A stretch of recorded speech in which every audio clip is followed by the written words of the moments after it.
Tay, ano po yung sinasabi ni nanay? Tay, sumagot po kayo. Anak, ganito kasi yun.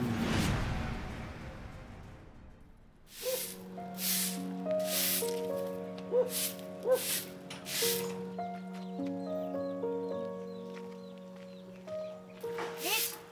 Mitch! Oh, Aling Lisa, bakit po? May napanood kasi ako sa TV. Yung asawa mo, napagbintangan sa ibang bansa. Ano? Kakaalis lang niya nung isang buwan, Aling Lisa. Baka hindi naman siya yun. Hindi ako nagkakamali, Mitch. Yung asawa mo yun. Berto, Diyos ko. Sana hindi totoo yun. Paano na kami ng anak mo? Lalaki siya ng walang ama. Aling Lisa, paano na kaya kami ni Abby? Lalaki siya na wala si Berto. Magpakatatag ka, Mitch. Kaya mo yan. Malay mo. Napagbintangan lang si Berto. Mabait ang asawa ko, Aling Lisa. Hindi niya magagawa ang binibintang nila. Tama ka, Mitch. May awa ang Diyos. Makakalaya din si Berto. Sana nga, Aling Lisa.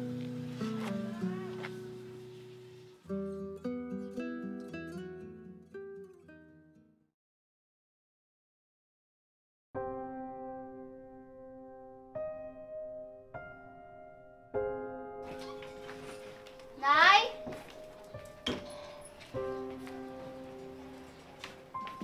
Nay, tingnan niyo po. Natanggap po ako sa trabaho sa ibang bansa. Talaga, anak? Sa wakas, matutupad mo na yung mga pangarap mo. Opo, Nay. Kapag nakaipon na po ako, tutulungan ko pong makalabas si tatay sa kulungan. Bakit po, Nay?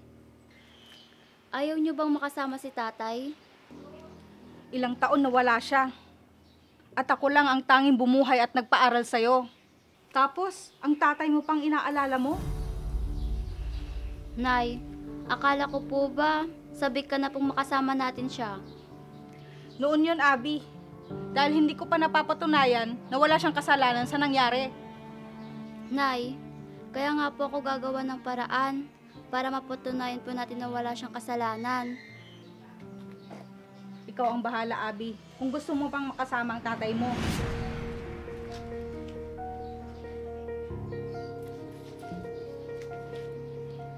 Hindi mo alam ang katotohanan, anak. Hindi ko masabi sa iyo ang dahilan. Dahil hindi ko alam kung paano. Baka kamuhian mo lang ang tatay mo.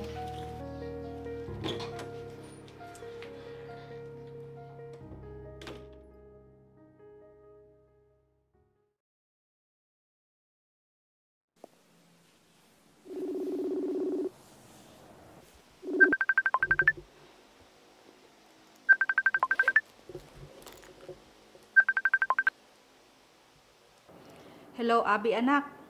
Kamusta ka na? Mabuti naman po, Nay. Kakauwi ko lang po dito sa bahay, galing trabaho. Anak, miss na kita. Ako din po, Nay. Miss na din po kita. Siya nga po pala, may sorpresa po ako sa'yo.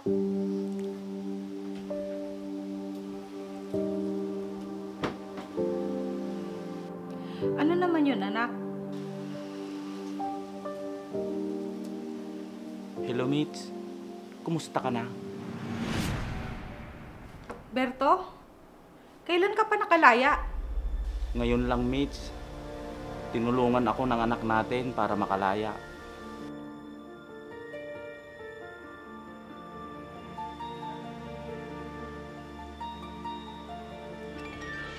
Nay, pasensya ka na po kung hindi ko po sinabi sa'yo agad ang paglaya ni tatay. Kasi po, alam ko pong magagalit ka. Pareho ko po kayong mahal ni tatay.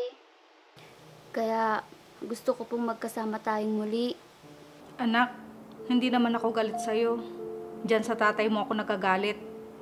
Dahil nalaman ko ang totoong ginawa niya, kaya siya nakulong. Tanungin mo yung tatay mo. Nay, ano po yun? Siyang dapat magpaliwanag sa'yo.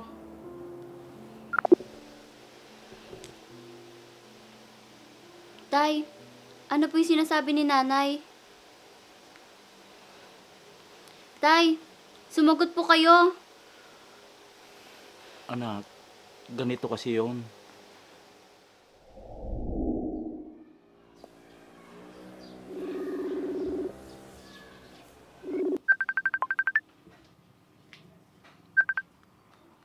Hello, Mitch. Hello, Berto. Kailan ka makakalaya? Anong sabi sa'yo dyan? Malaking halaga ang kailangan ko, Mitch. Paano yan, Berto? Hindi ko alam kung paano. At saan ako kukuha ng malaking halaga para makalaya ka? Mitch, patawad. Bakit? May nagawa akong kasalanan sa'yo. Kaya ako nakulong. Totoo ba ang paratang sa'yo, Berto? Sumagot ka! Oo, Mitch. Totoo nga. Patawarin mo ako, Mitch. Bakit, Berto? Bakit mo ginawa yun? Mataas ang pangarap ko para sa anak natin, Mitch. Kaya ba nagnakaw ka? Ginawa ko lang yun, Mitch. Kasi natukso ako. Hindi mo man lang ba kami naisip ng anak mo? Ano? Nakatulong ba yan sa'yo? Paano na kami ng anak mo dito? Ano nang mangyayari sa atin ngayon? Tulungan mo ako, Mitch. Anong tulong ang maibibigay ko sa'yo, Berto? Nakasanla lahat ng lupa na minanak ko pa sa magulang ko. Para lang makaalis ka. Mitch, pangako ko. Babawi ako sa'yo. Kailan pa, Berto? Nakakulong ka na. Wala na akong maitutulong pa sa'yo.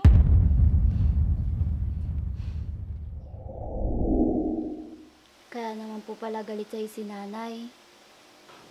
Anak, patawarin niyo ako.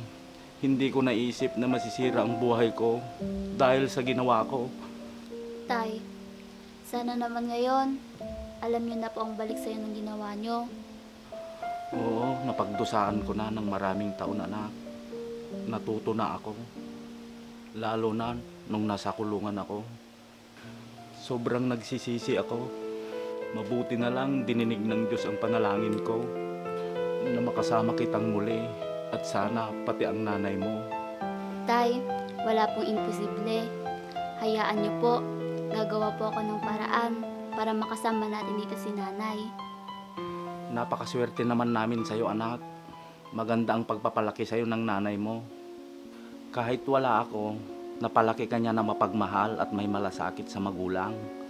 Opo, Tay. Tinuruan po ako ni nanay na maging mabuting tao sa pamilya at sa ibang tao. Tama yan, anak. Tara na po, Tay. Kakain po tayo sa labas. Sige, maraming salamat sa'yo, anak.